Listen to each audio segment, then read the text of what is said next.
नमस्कार, आप देख रहे हैं बुलंद आवाज पूजा सिंह के साथ। दोस्तों, जैसा कि आप सभी को पता है कि हरियाणा में जल्द ही चुनाव होने वाले हैं और इसी के मद्देनजर बसपा और इनेलो का गठबंधन भी हो चुका है।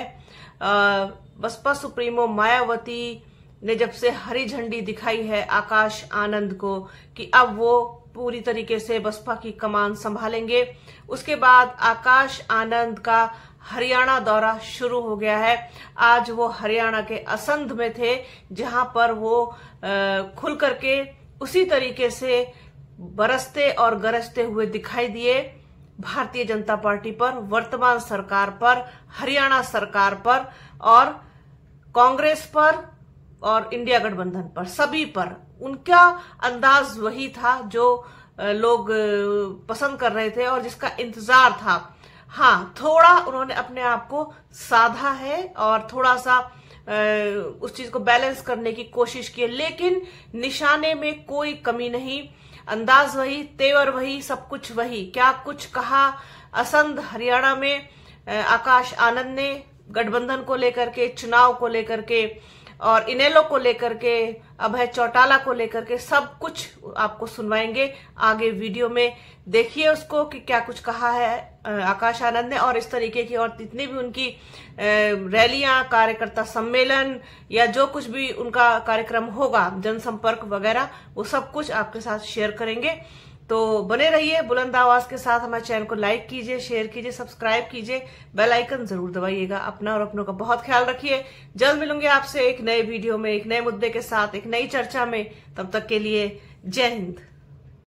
आज यहाँ मौजूद मेरी सभी माताएं, बहनें, बड़े बुजुर्ग के साथ साथ आज यहाँ इतनी बड़ी संख्या में शामिल सभी युवा साथियों, जिन्होंने अपने दिन में से आज इतना कीमती समय निकालकर हम सबको सुनने आए हैं, तो आप सभी का मैं एक बार तहे दिल से धन्यवाद करता हूं। और आज इस विशाल जनसभा को सफल बनाने के लिए जो हमारे बसपा और एनएलओ के सभी छोटे बड़े पदाधिकारी एवं नेतागण और हमारे मूवमेंट की जान, हमारे मेहनत कर कार्यकर्ताओं ने जो मेहनत कर आज इस सभा को सफल बनाया, तो आप सभी का भी मैं तहे दिल से धन्यवाद करता हूं। साथियों, मैं यहाँ हरियाणा में होने वाले विधानसभा आम चुनाव के संबंध में कुछ जरूरी बातें आप लोगों के बीच में रखना चाहूंगा, परंतु पहले मैं अपने सभी संतों, गुरुओं व महापुरुषों से, खासकर महात्मा ज्योतिबा फूले, छत्रपति शाहूजी महाराज, नारायण गुरु, पेरियार रामास्वामी जी, बाबा साहब डॉक्टर भीमराव अम्बेडकर जी एवं माननीय साहब श्री काशीनाथ जी को नमन करता हूं। साथियों, मैं बहुजन समाज पार्टी की राष्ट्रीय अध्यक्ष व उत्तर प्रदेश की 4 बार मुख्यमंत्री व पूर्व सांसद आदरणीय बहन जी के नाम से लोकप्रिय बहन कुमारी मायावती जी का मैं पूरे तहे दिल से आभार प्रकट करता हूं।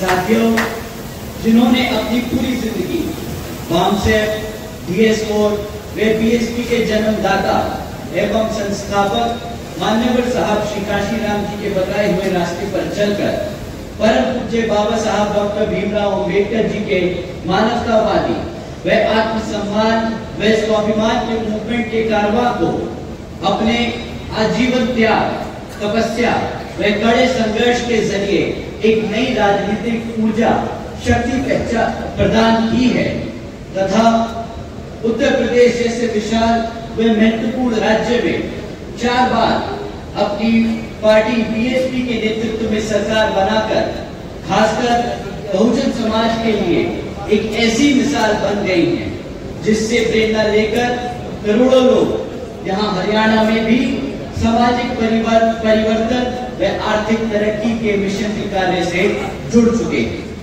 इतना ही नहीं, बल्कि मैं खुद भी उनके इस नेतृत्व से प्रभावित होकर बीएसपी मूवमेंट से जुड़ा और उनके पदचिन्हों पर चलकर इस मिशनरी दायित्व को, कर्तव्य को, व फर्ज को अपनी आखिरी सांस तक निभाने की पूरी कोशिश करूंगा।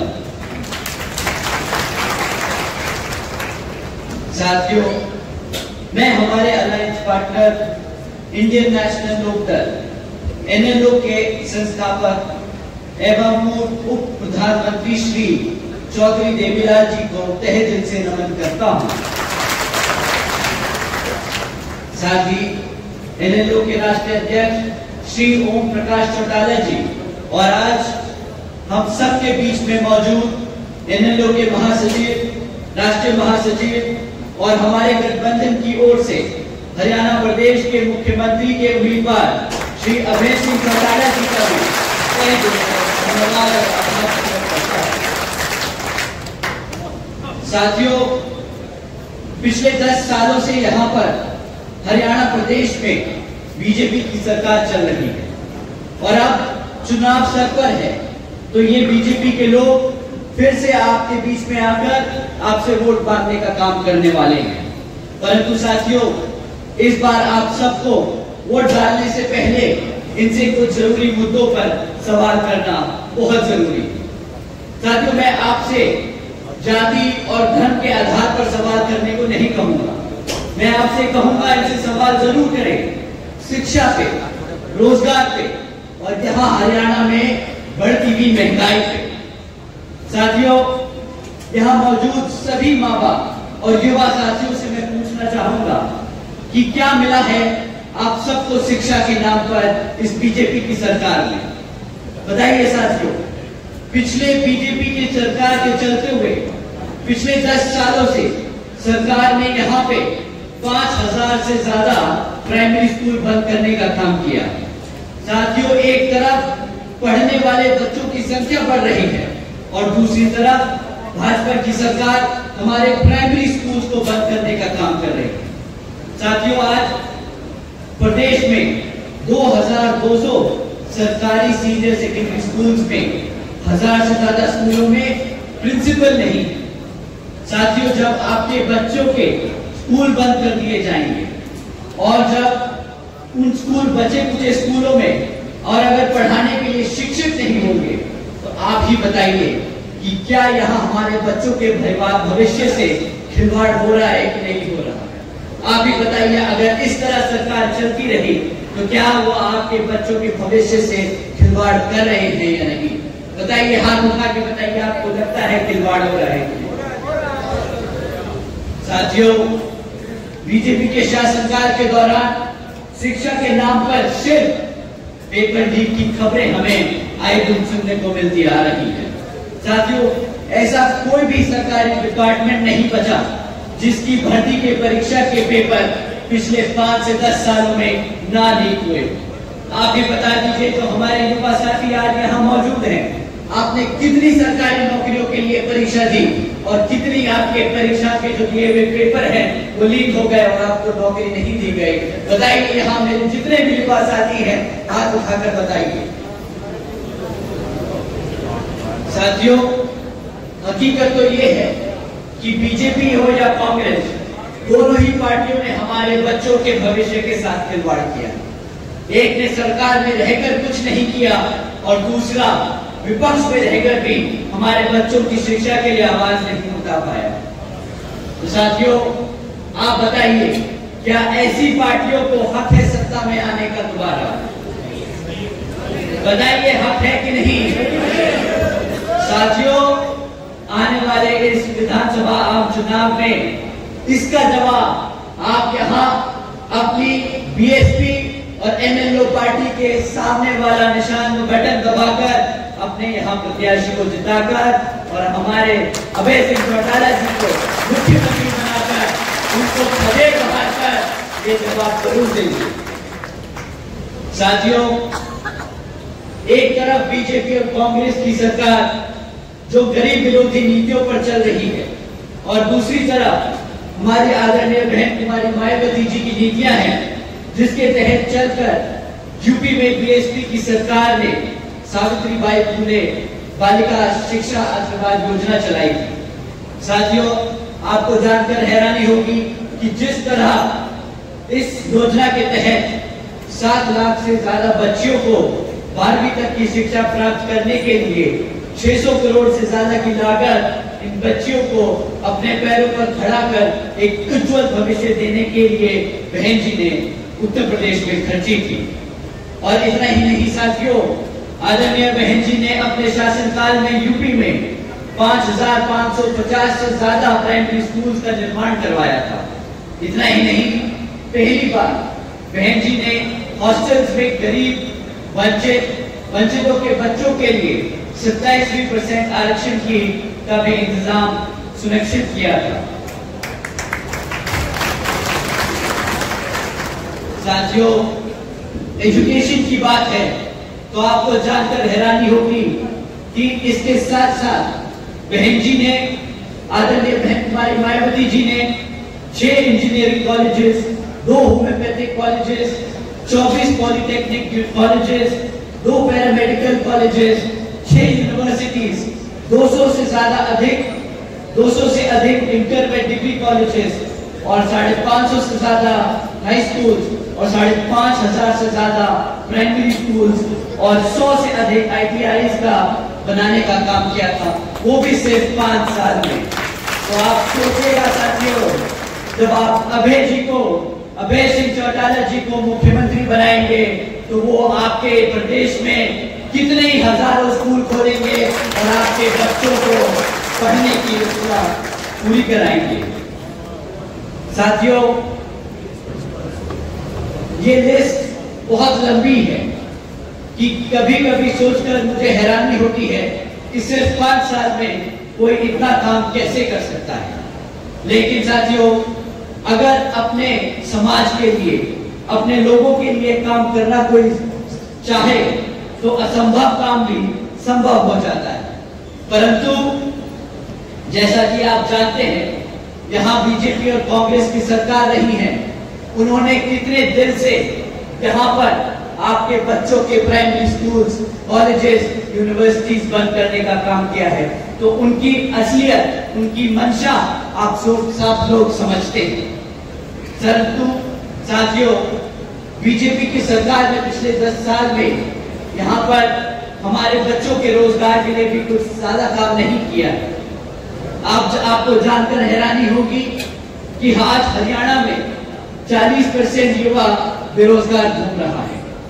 इतना ही नहीं साथियों, पिछले 10 साल में सरकार ने लगातार 10 साल सरकार में होने के लगातार बाद भी आज 2 लाख से ज्यादा सरकारी नौकरियों के पद खाली पड़े हैं। तो साथियों, आप समझ जाइए कि एक तरफ 40% युवा बेरोजगार घूम रहा है और दूसरी तरफ सरकार के पास 2 लाख से ज्यादा पद खाली पड़े हैं। तो आप समझ जाइए कि किस तरह ये सरकार, वो चाहे तो कल रात आने वाले कुछ दिनों में ही हमारे सभी युवाओं को रोजगार दे सकती है। परंतु वो ये रोजगार देने की बजाय कौशल विकास निगम जैसी योजनाएं चलाकर परमानेंट जॉब्स को और कॉन्ट्रैक्चुअल जॉब्स के तहत यहाँ लोगों को रोजगार दे रही है। आपको जानकर शायद हैरानी हो कि ये जो परमानेंट जॉब्स हैं, इसके तहत आपको संविधान में दिया गया जो आरक्षण है वो मिलेगा, परंतु कॉन्ट्रैक्चुअल जॉब्स में कोई आरक्षण की व्यवस्था नहीं है। तो साथियों, ये सरकार सिस्टमैटिक तरीके से आप लोगों का आरक्षण खत्म करने का काम कर रही है। साथियों, एक तरफ बीजेपी की सरकार ऐसे काम कर रही है जहां हमारे लोगों को गरीब और कमजोर बनाया जा रहा है, और दूसरी तरफ कांग्रेस भी बीजेपी की तरह ही सरकार चला रही है जो ऐसी बीजेपी की तरह उन मुद्दों पर उसे घेर नहीं रही तबकि वो ऑपोजिशन में बैठी है। साथियों, आप लोगों को समझना होगा कि किस तरह बीजेपी आपके बच्चों को, आपके भविष्य को खत्म करने का काम कर रही है और कांग्रेस उनका चुपचाप विपक्ष में बैठकर उनका साथ दे रही है। साथियों, आपको जानकर हैरानी होगी कि एक तरफ ऐसी बीजेपी और कांग्रेस की सरकार है और दूसरी तरफ हमारे आदरणीय बहन कुमारी मायावती जी के शासनकाल के दौरान बसपा की सरकार ने यूपी में 90,000 से ज्यादा अधिक शिक्षकों को नौकरी दी थी, 1 लाख से अधिक सफाई कर्मचारियों को भर्ती किया था, 2 लाख से अधिक जवान पुलिस फोर्स में भर्ती की थी और 30 लाख से अधिक हमारे अपर कास्ट समाज के कमजोर लोगों को विभिन्न सरकारी नौकरियों देने का काम किया था। इतना ही नहीं बल्कि बहन जी के शासनकाल के दौरान भाजपा की सरकार ने कृषि एवं संबंधित कार्यों में मिनिमम वेज को 55 रुपए से बढ़ाकर 100 रुपए प्रतिदिन किया था और अन्य पिछड़े वर्गों के लोगों की क्रीमी लेयर की वार्षिक आय को भी 3 लाख से बढ़ाकर 5 लाख रुपए करने का काम किया था। साथ ही साथ बहन जी ने गन्ना खरीद के दाम भी दुगने कर दिए थे। साथियों, उसी तरह जब आप अभय जी को यहाँ पर मुख्यमंत्री बनाने का काम करेंगे तो उसी तरह यहाँ पर भी आपकी फसल का सही दाम दिलाने का हमारे मुख्यमंत्री जी आप लोगों का पूरा काम करेंगे। साथियों, महंगाई पे मैं आप लोगों को क्या ही बोलूं। बीजेपी की सरकार एक तरफ बोलती है कि मुफ्त में राशन देने की स्कीम चलाकर कि हमने मित्रों आज बीजेपी के सरकार ने 80 करोड़ से ज्यादा देशवासियों को मुफ्त में राशन देने का काम किया है, परंतु इन्हें समझ नहीं आता कि अगर आप 80 करोड़ जनता को मुफ्त में राशन देने का काम कर रहे हैं तो इसका मतलब ये 80 करोड़ जनता अपने पैरों पर खुद खड़े होकर अपने आप कमा नहीं सकती, अपने आप राशन नहीं खरीद सकती। तो साथियों, जो सरकार आपके समाज को, आपके भविष्य को इस कदर खोखला कर दे कि वो अपने घर में खुद ही राशन खरीद कर अपने माँ बाप को न खिला सके, तो क्या ऐसी सरकार तो आप चाहेंगे कि वो सत्ता में बनी रहे या नहीं? तो साथियों, समय आ गया है ऐसी सरकार को सत्ता से उखाड़ फेंक यहाँ पर अभय सिंह चौटाला जी को मुख्यमंत्री बनाकर अपने भविष्य को सुरक्षित करके।